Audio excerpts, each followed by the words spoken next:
not feeling the way you should? You may need to get a second opinion.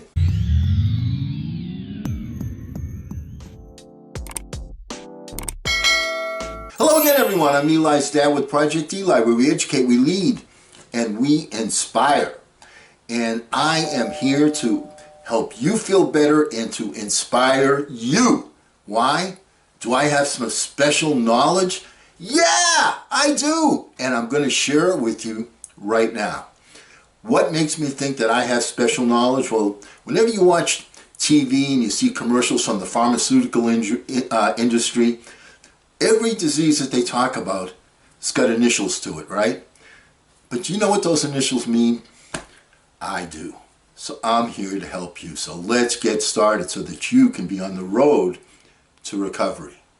Now, before I begin, I want to give a disclaimer that I have absolutely no idea what these diseases mean, and I mean absolutely no harm. I'm not making fun, I'm just making fun of the verbiage. All right, so let's get to it. The first one, BPD. What the heck is BPD? Borderline personality disorder. One of the things that's going to help, that's going to prevent you from being able to achieve the success that you desire and you deserve is not having a pleasing personality. So you need to learn how to get along with other people. Don't have BPD, borderline personality disorder. And if on occasion when we all do have that, make sure that you apologize to the appropriate people to put yourself in a position where you can move forward. Next one, BSE. Bovine spongiform encephalopathy. Boy, that's a mouthful. What the heck is bovine spongiform encephalopathy? You may have heard of this one before. This is mad cow disease.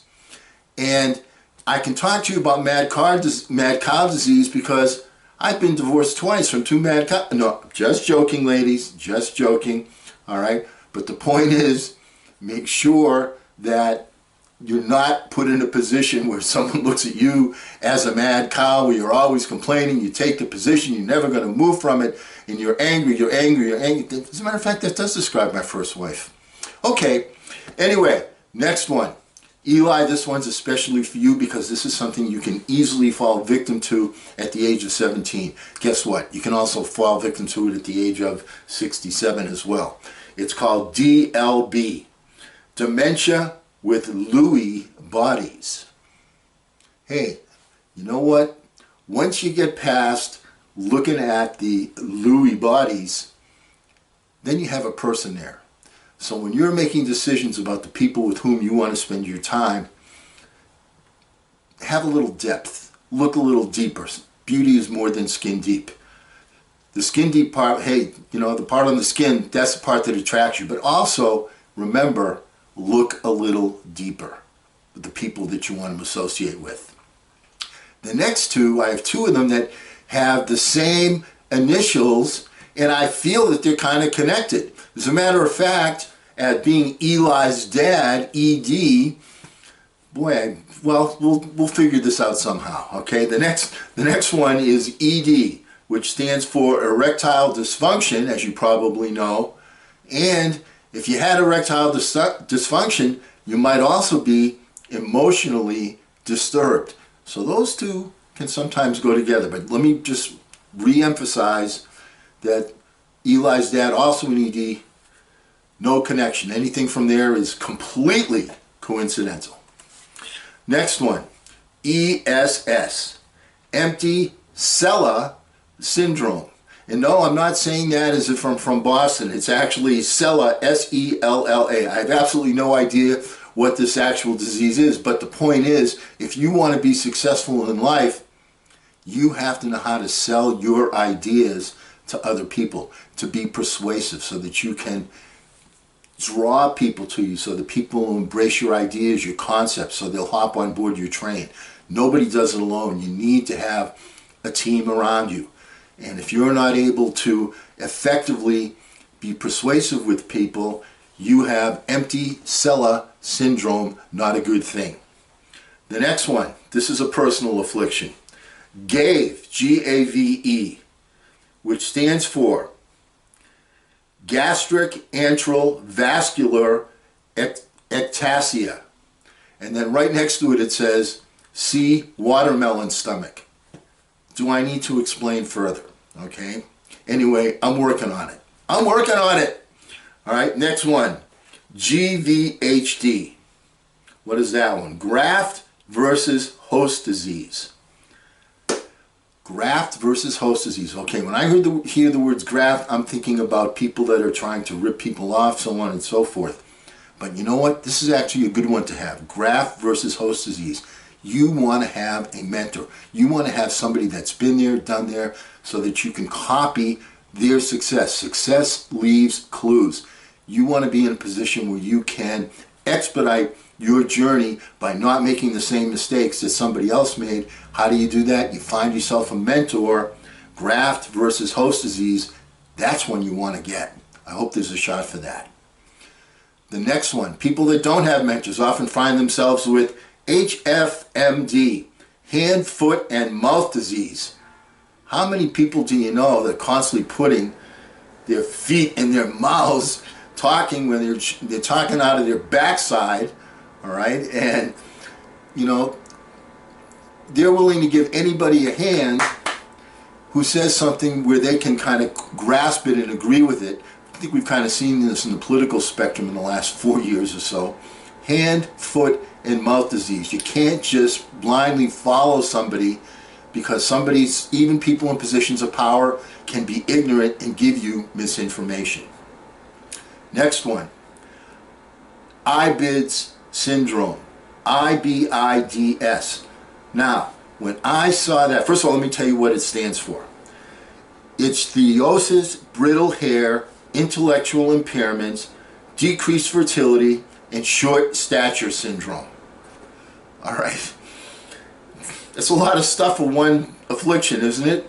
IBIDS syndrome. Now, when I saw that, the first thing I thought of was when I was back writing papers in school, in college, in high school, and in the bibliography, when you would have something from the same source, instead of writing the same source over again, you would just put IBID, okay, IBID. All right, same source, same source, same source. You know what? This is kind of the same thing. Aren't there people out there that don't produce, that always have a different excuse for not being able to produce? Ichthyosis, brittle hair, intellectual impairment, decreased fertility, and short stature syndrome. I don't know how those are connected in one disease, but I'll tell you this. I know people out there that have had all of those things, and that's prevented them from being the success they desired and they deserve, because instead of spending their time being creative and finding ways to get things done, they found a way to come up with a creative excuse. Non-verbal learning disability, NLD. You know what? Non-verbal learning disability. You're not listening. If you want to be successful, remember, 2 ears, 1 mouth, appropriate proportion. PLMD, periodic limb movement disorder. You know what that means? That means you're a couch potato. Periodic limb movement disorder. Get off your butt, get moving, get your body in motion, get to a starting line, have a vision, get to a starting line, run into a roadblock, get a new starting line. Don't have PLMD, periodic limb movement disorder. Here's one I just saw. I had to write it down. I don't know how it has any particular relevance. And this one you actually know. PW, port wine stain. You know what that is? Do you ever see somebody like on their hands or on their arms and they have sort of a purple, you know, disfiguration on? That's what port wine stain is. Okay? Just thought I'd mention that. All right? Next one. SPS. Stiff person syndrome.